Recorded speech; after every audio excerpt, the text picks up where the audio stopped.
I'm Cheryl Ann Skolnicki, and this is Brilliant Balance, the show for those of us who still dare to want it all, who have big dreams and bold ambitions. I think we deserve to have a big, full life and the freedom to enjoy it. So let's design our next chapter together for brilliance, not burnout. Each week, I'll bring ideas, insight, and a fresh perspective to keep you growing into a life that feels as good as it looks. Brilliant Balance, your life, your way. Now let's get started. This is episode 389 of the Brilliant Balance podcast. And today we're in part 2 of the Money Mindset series. And the question is, are you acting like a CFO or a kid with an allowance? So I am delighted to get into part 2 of this series with you. And I love the title that we chose for today's episode because sometimes, right, we're probably in each of those 2 seats. There's probably moments in your life where you are like, I have got it around money. And sometimes when maybe you revert back to some behaviors that were more appropriate when you were a kid. And today we're going to look at the difference between those and really dig into all the nuances of what it really takes to act like a true financial grown-up. So if you didn't catch part 1 of this series, head back and take a listen. And then I want you to dig into part 2. Are you acting like a CFO or a kid with an allowance? Here we go. And today, what we're going to do is continue on our financial series, and we're going to talk about some ways to determine if you are still operating as a financial child. This is a term that I'm coining to illustrate the point. So before you assume you know exactly what I mean by that, and before you layer a lot of guilt or shame onto that terminology, just stay with me for a minute while we unpack this, because I think it's going to be a really helpful metaphor for us to work with. I want to assure you as we get going here that I am sharing today's message truly out of a deep desire to see you step into your full potential in life, out of a desire to see you push past anything that is holding you back or limiting you. And sometimes to do that, we have to confront patterns that we've been ignoring, or we have to come to terms with blind spots that we've had about our behavior. So there is no judgment coming at you today. And if this conversation or some of the language that we use triggers an emotional response in you, let it surface and just ask yourself why that is. Why is that happening? You know, what's the story that you're telling yourself? What's the nudge that you're feeling to maybe make some adjustments? And this whole episode idea, this framework of financial childhood really came to me because I've been thinking a lot lately in different areas of life about what it means to operate as a child versus an adult. And I think honestly, it's become because we have a young teenager in our house. So my daughter is 13, almost 14. And there are moments where we are so clearly straddling 2 worlds, you know, sort of waffling back and forth as I watch her in some moments behave almost fully as an adult, and in others, you know, go back to childlike behaviors. And that's, of course, completely normal in adolescence. And that's the whole point of adolescence. But I think even as adults, there are places where we vacillate, where one moment we have it all together, we have a long-range focus, we're fully embodying adulthood, and in the next, we've reverted to our own 10-year-old selves.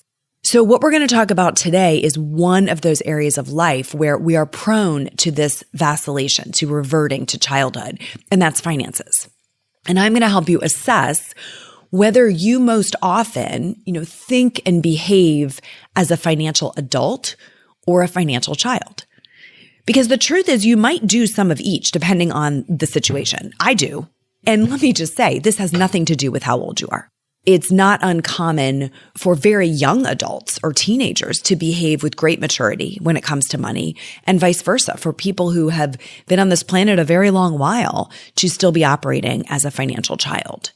And there are some good reasons why this pattern seems to be so prevalent. I think if you look at least in the United States, financial education has really not been a priority. I certainly was never taught anything about financial management in school. I think the current data is less than half of the states require students to take a high school course in personal finance. I think only about 20 teachers, the data says, feel competent to teach personal finance topics. That's a study that was done fairly recently. And the same study found that most parents, 72% of parents, have some level of reluctance to talk to their kids about financial matters. It's an area where we sort of stick our heads in the sand and expect that kids are going to figure it out. So if you are feeling in the dark about financial matters, if you feel like you really weren't given a solid education about finance, you're certainly not alone.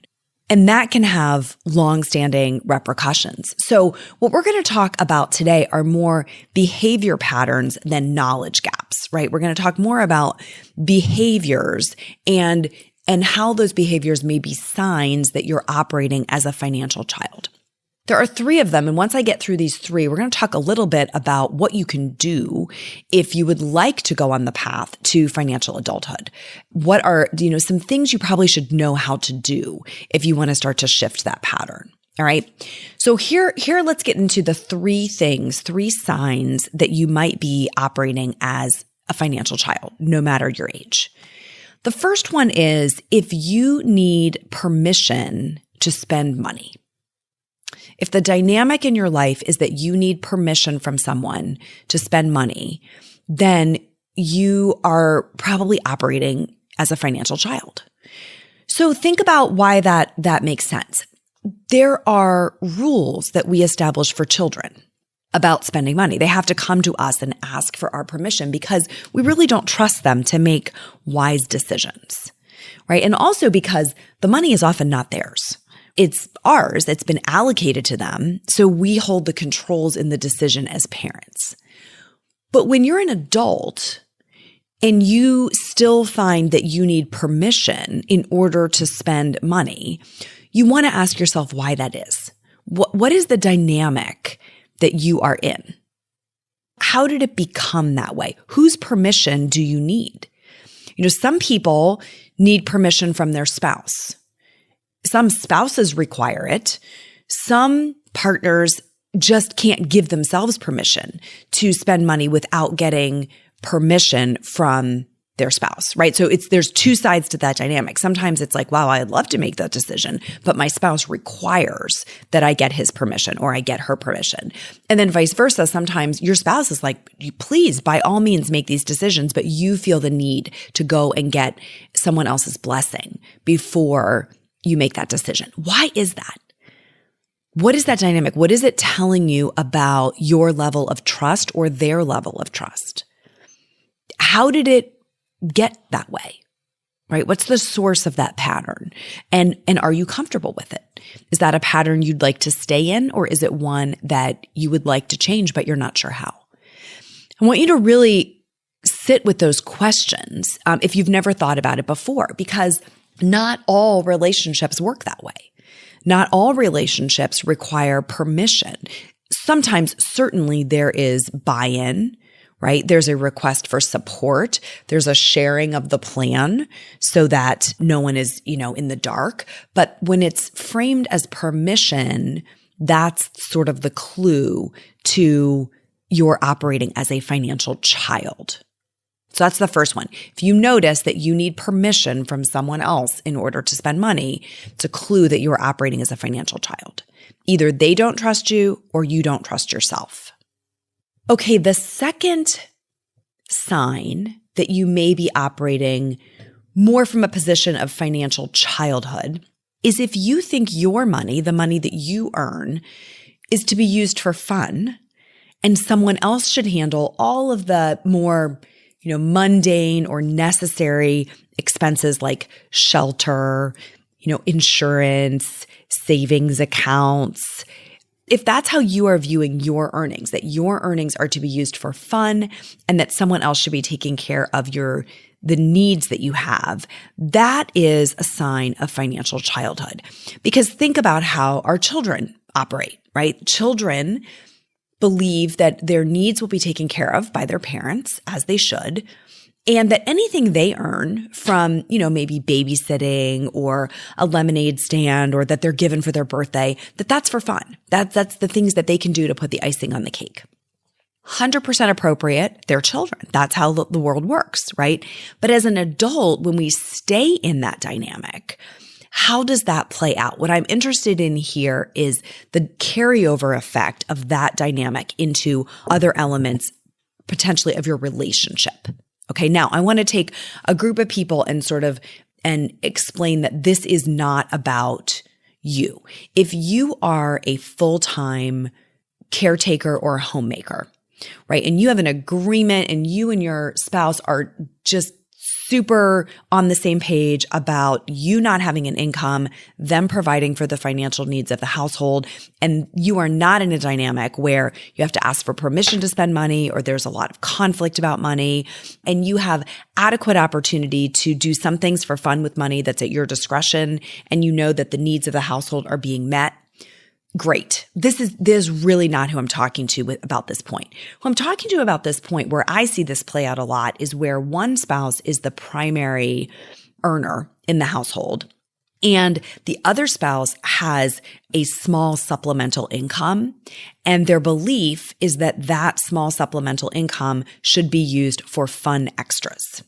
So my spouse is taking care of all of our needs, shelter, insurance, savings, the cars, etc. And my money is like for fun extras. And that is a pattern that is a carryover from childhood. We don't have a belief that any of our money should be spent on things that are like boring, right? Or mundane or necessary, that it should all be fun. That can be okay. You can acknowledge that pattern and say, you know what? It's working in our household. But I want you to look at it as a potential source of conflict. It's a potential dynamic that you may not realize you're in that can have some pretty significant repercussions to the power dynamic in the household or to a level of resentment. Because if one spouse is saying, well, I'm working, but my income has to cover all of these things that I don't really get a lot out of, putting a new roof on the house, right? Replacing the windows, taking care of lawn care. Those are not things that have a high joy factor, but they're necessary. And 100% of the second income is being used for fun things that can really create an imbalance and an opportunity for conflict. So there are alternatives. One alternative would be, regardless of the income distribution split between the two, to take all of the money and pool it and then allocate it in the same pattern, right? So 90% of that money is going to go to, from everyone's earnings, 90% of the money is going to go to needs and 10% is going to go to these fun things that both of you have discretion over making choices to spend.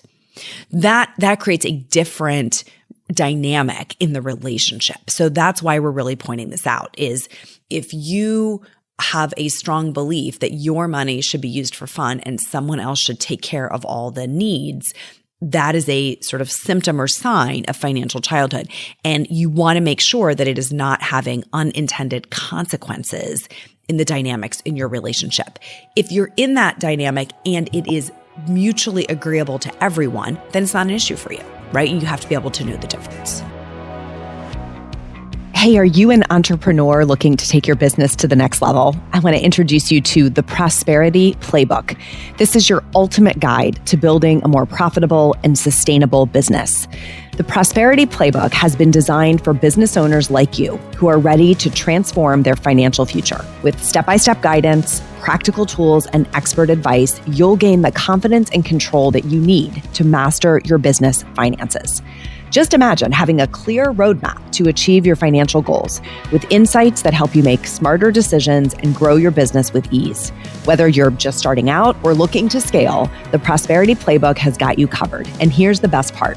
As a Brilliant Balance listener, you can get lifetime access to the playbook for just $199. Unlock the secrets to financial success and join a whole community of empowered entrepreneurs. So don't wait. Visit theprosperityplaybook.com/brilliant balance. It's linked in the show notes, and start your journey to prosperity today.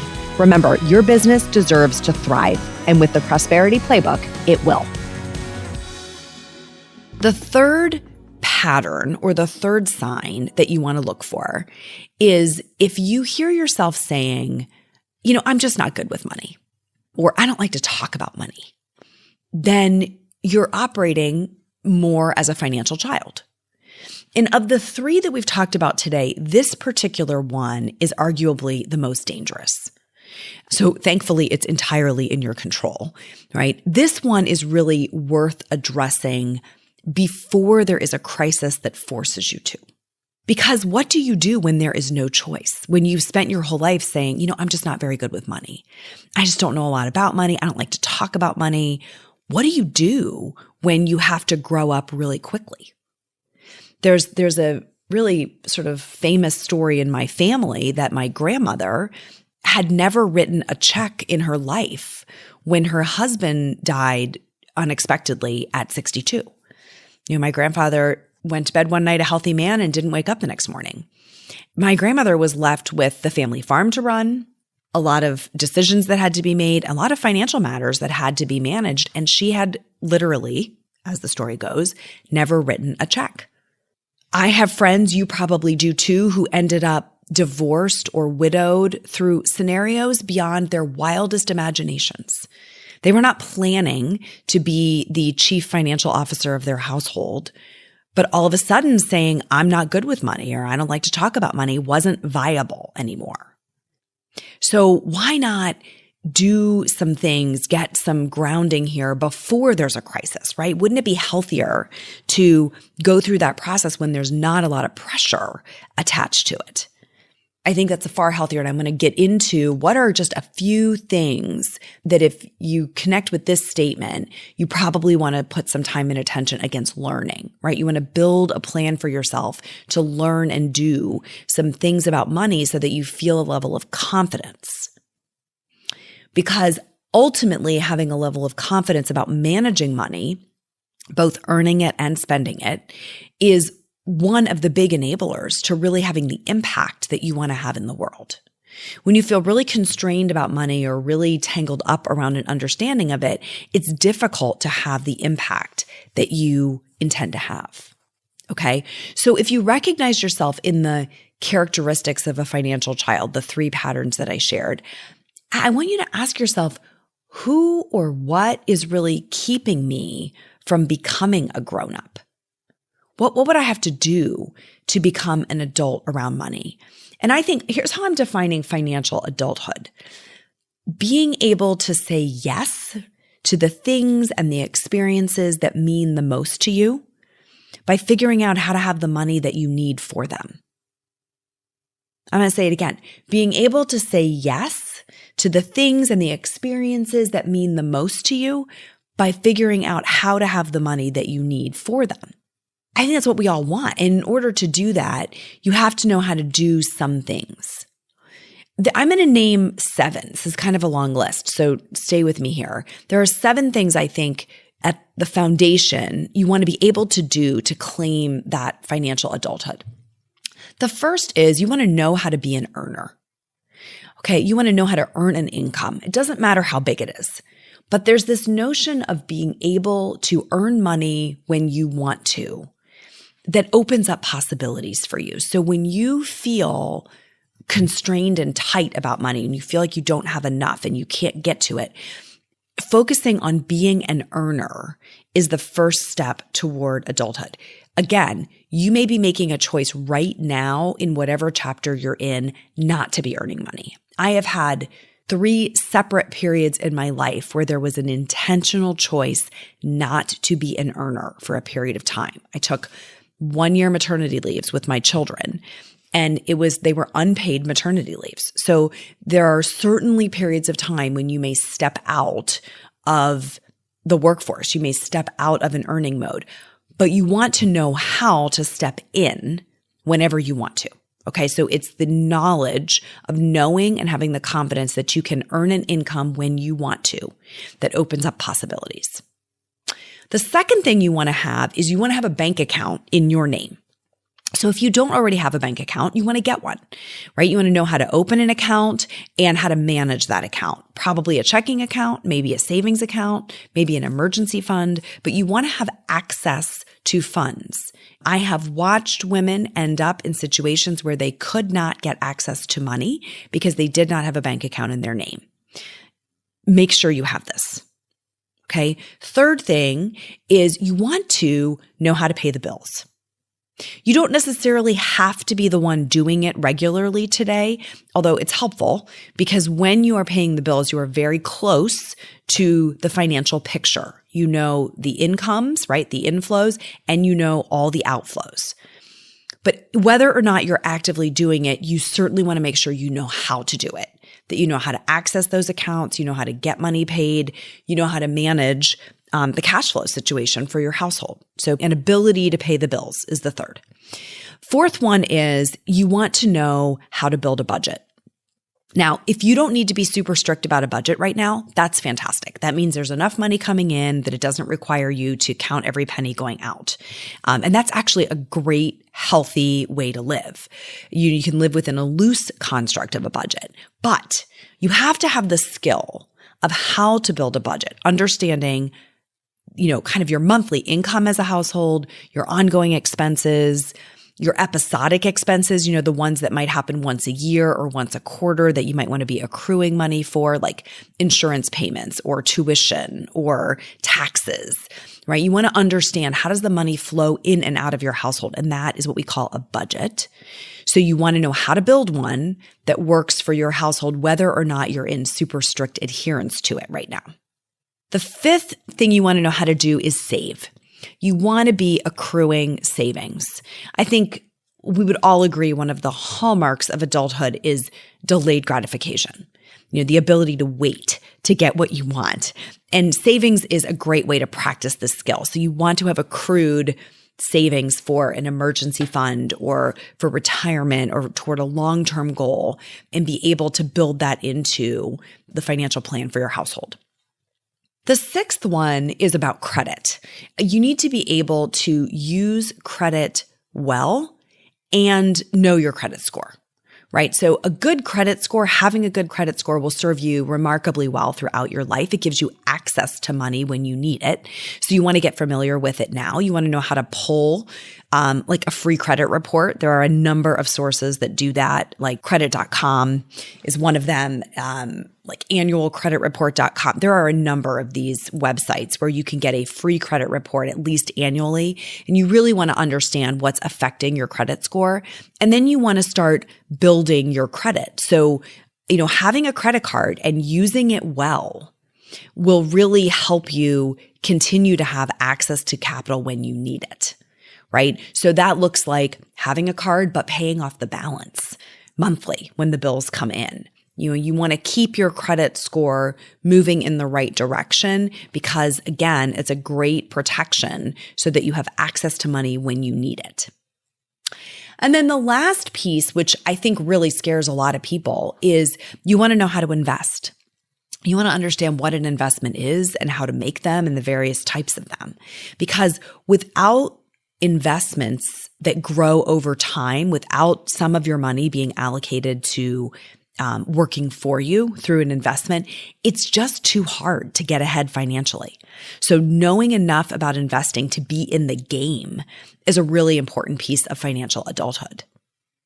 And we're going to talk more about investment in an upcoming episode, but I think that's kind of the pinnacle of these 7 steps to financial adulthood. I'm going to recap them here.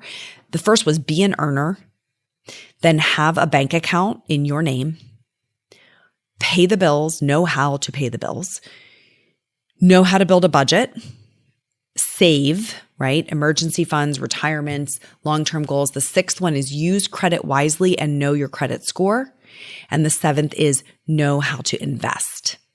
So those elements are what are going to help you stop saying, I'm just not good with money. If you can do those things, guess what? You are good with money, right? Those are the outcomes of being in a good place with money, having a level of skill and capability in managing your money. They're going to make it easier for you to talk about money because you'll have the vocabulary, right? You'll understand the principles around which money operates. And those other 2 patterns that we talked about today that you want to be aware of that could indicate that you are, falling back into financial childhood is if you need permission to spend money, if you have kind of deemed your money as being for fun and someone else's money as being to handle all of the necessities, that would be the 3rd pattern of potentially being in financial childhood.